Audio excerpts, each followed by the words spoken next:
My students are often surprised when I tell them that speaking with clarity, fluency, and confidence did not come easily for me. Yes, I'm a native English speaker, and yes, I am an English teacher with more than 25 years of experience, and my expertise is in gaining fluency, but that doesn't mean those skills came naturally to me, not in my second language, and not in English.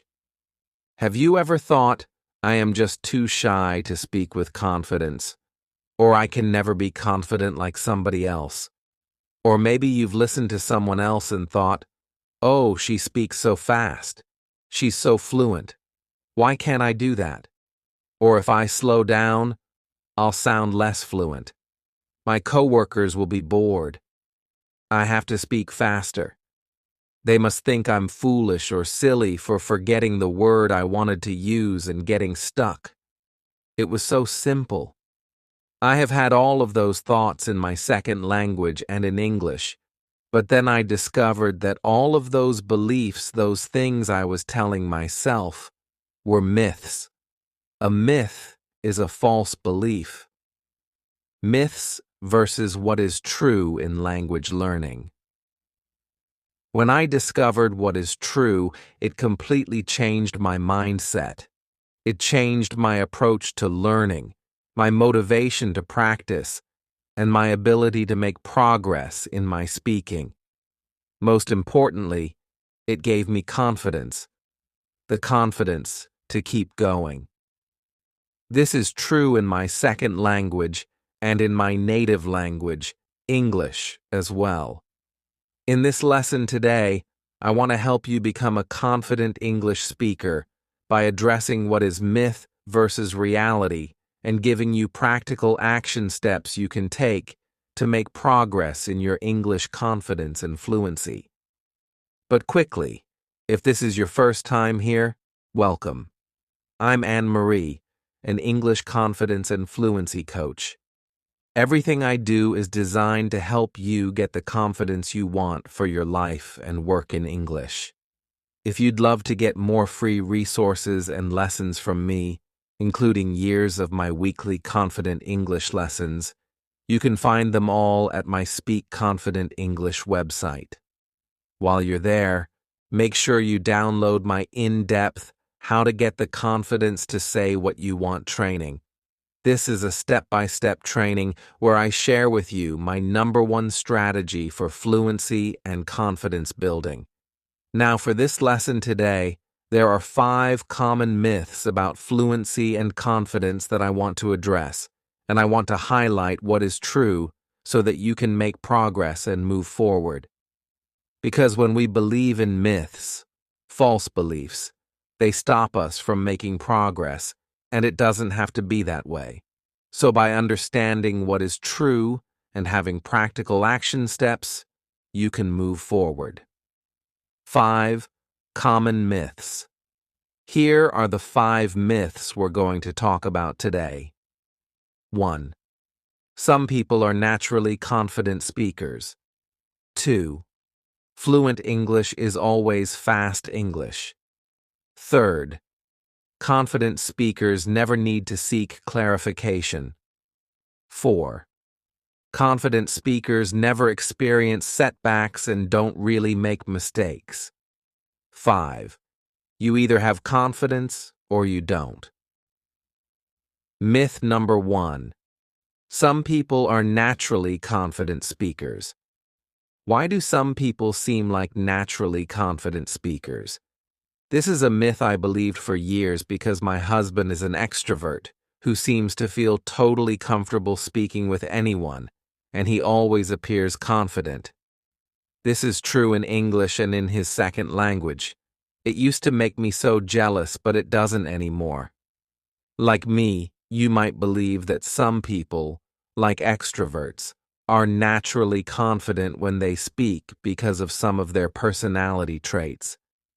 Extroverts are often described as individuals who are outgoing, energetic, and conversational. And because of that myth, there might be another myth, which is that introverts can't be confident when they're speaking with others.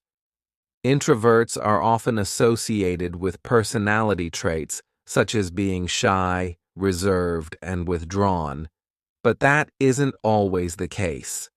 There are plenty of introverts who love being around people and feel very comfortable in some contexts. The difference is, introverts prefer to think before they speak, whereas extroverts think by speaking out loud. Furthermore, the reality is introverts can absolutely be fully confident, fully fluent, and speak with exceptional clarity in any situation. I know that's true because I am highly shy and highly introverted, and I work with many students from around the world who similarly, in their native and non-native languages, are shy and introverted, and yet they develop the same skills. I want to help you develop in having clarity, fluency, and confidence. Practical approach. Use your natural skills as an introvert. Now, you might not be an introvert in your native language. That might not be your true personality. However, you might be experiencing some of that in English due to anxiety when you want to speak. And the advice that I'm going to share applies in both contexts.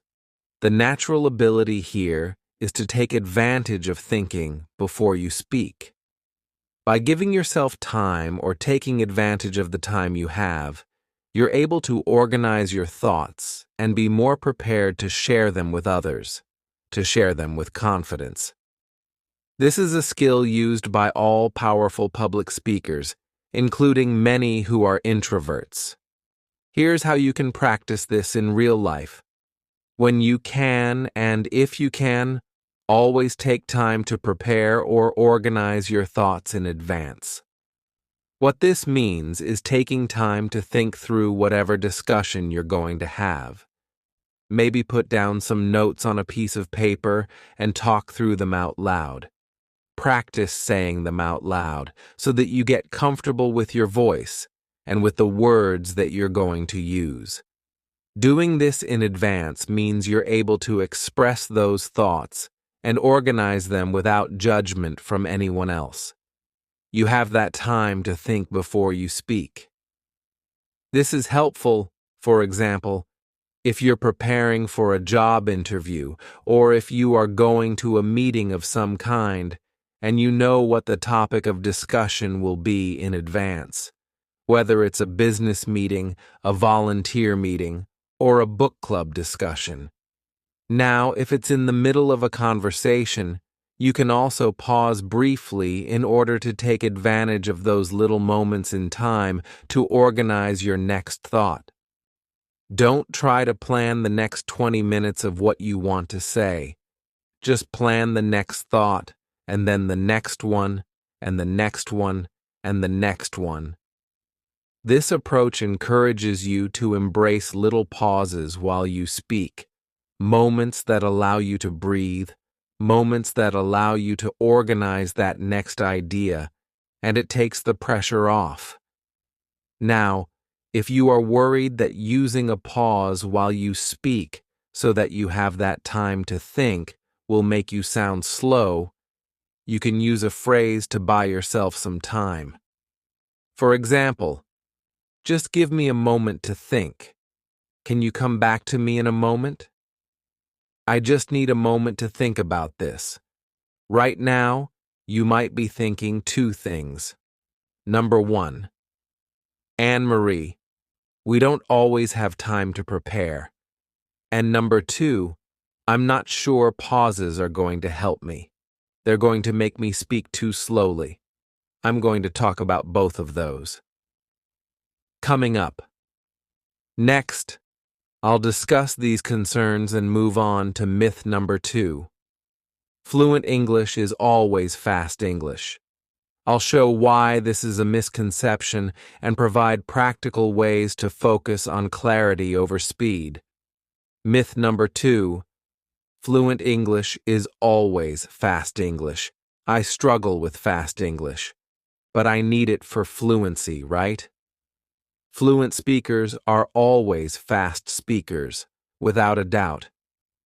This is a common misconception, and unfortunately, it's perpetuated by English-speaking TV shows and sitcoms where someone might speak unnaturally fast for dramatic or comedic effect. And yes, there are many English speakers who speak extremely fast, but that doesn't make them good communicators. In fact, they may speak so quickly that fellow native English speakers don't really understand everything they say. Let me say all of that again.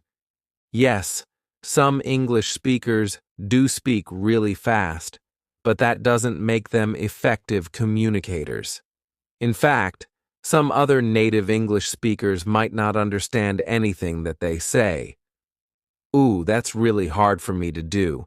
And did it sound clear, confident, and fluent to you?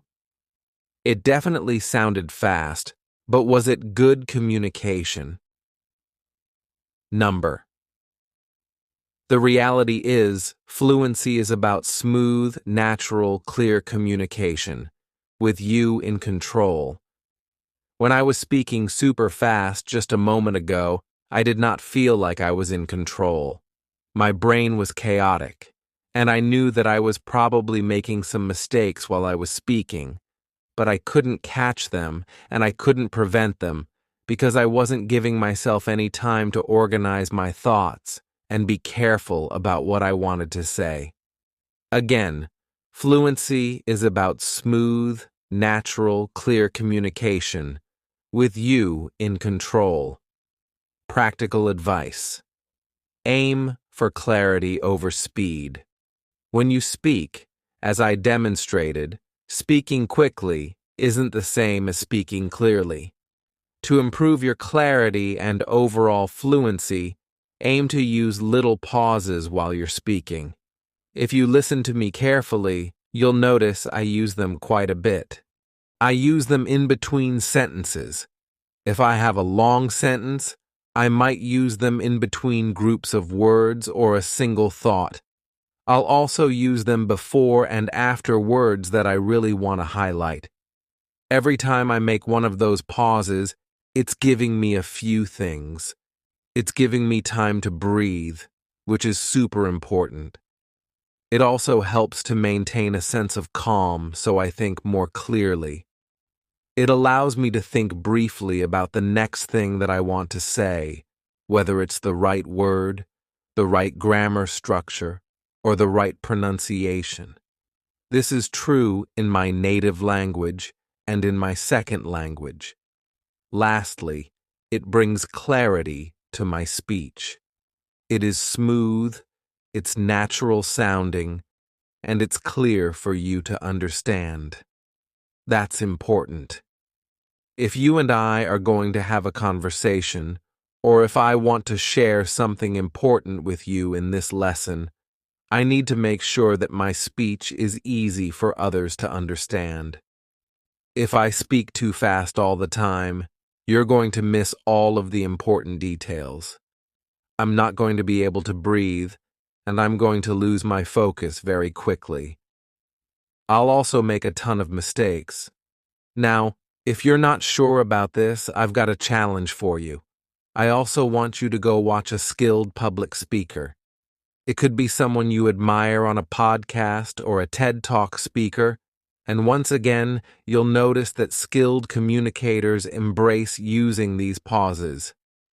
If you'd like to learn a little bit more about how to use the power of the pause, I've got a lesson for you titled Speak So Others Listen, and if you'd love to learn and practice using pauses with me, definitely check out my Fluency School program. Myth number 3. Confident speakers never seek clarification. How can I get clarification and still seem confident? In fact, you might worry that by asking others to clarify what they've said, it's showing some sign of weakness or lack of confidence. However, the opposite is true. Confident speakers don't hesitate to ask for clarification. In fact, It shows that they are fully engaged in the conversation and committed to understanding. This is also a sign of active listening in English-speaking culture. Practical steps. Practice. Asking for clarification. Do it in conversations with people you feel comfortable with, so that you feel comfortable using specific phrases and questions. As you get comfortable with them, you're more likely to use them in context when you truly need to understand or get clarification on what was said. Some phrases I love to use when I need to seek clarification might be helpful to you as well. 1. Sorry, I didn't quite catch that. Would you mind repeating what you said? 2.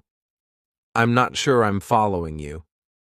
Could you explain what you mean by? 3. Would you mind saying that again? I want to make sure I've understood perfectly. Whether you're listening to someone give you instructions at work, having a discussion on a family matter, or debating a topic with someone, all of these phrases are appropriate to use when you need to get clarification. If you'd love to get more examples, I have a full lesson on this titled 13 Ways to Clarify When You Don't Understand. I'll leave a link to that in the notes below the video. Myth number 4. Confident speakers don't have setbacks. How do confident speakers deal with setbacks? Confident speakers don't make mistakes? They don't fumble over their words? Oh my goodness, this one is definitely a myth, because I know that I fumble over my words, make mistakes, lose my train of thought all the time. My team can tell you that's true. My students can tell you that's true. When we're in spontaneous conversations, our brain doesn't always communicate to our mouth, and we can't always say exactly what we wanted to say in the moment. We forget things. We trip or fumble or lose control over our words. Our mind goes blank. We lose our train of thought. These things happen. They happen to everyone, even the most skilled communicators. Now, when you practice consistently, you can prevent that from happening more often. You can maintain better control when you're speaking, and you can learn to regain control in those moments when you feel like you've totally lost what you wanted to say. Myth number 5. You either have confidence or you don't. How can I learn to be confident if it isn't easy for me? This is a very all or nothing perspective, and it assumes that if you don't feel confident right now, it's not possible for you to get there. But that isn't true. Confidence is 100% absolutely no doubt about it possible for you. Every confident speaker started at the beginning. They learned the basics of clear communication. They practiced consistently. They observed their skills and learned how to overcome mistakes in the moment. And they continued to practice and practice and practice to sharpen their communication skills. Even after gaining confidence, a confident speaker will continue to practice because they have the mindset that there's always an opportunity to improve. And with the right skills, with the right support structures in place, and with appropriate practice, they will make those improvements. The truth is, when you listen to a skilled public speaker, or an excellent podcaster, or a coworker who sounds perfectly fluent in English, what you are hearing is their highlight reel, not all the months and years of preparation that got them to that moment. What's your next step? In this lesson today, I shared with you several options for taking that next step. Here's my question for you. What action step are you committed to taking? What is one thing you can do this week to take action in your English? Share with me down below. I'd love to cheer you on and help you take that next step.